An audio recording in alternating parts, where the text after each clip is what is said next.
Xo'p, hammaga assalomu alaykum. Biz hozir VS Code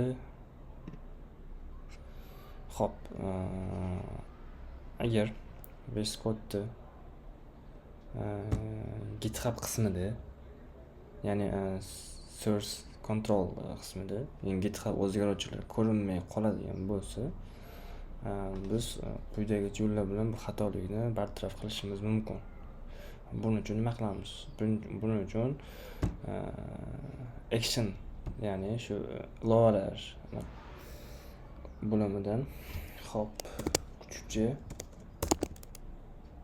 birinchisi turibdi, mana bulletin. O'shani bosib git bossak, mana bu qarangda git xira format turibdi.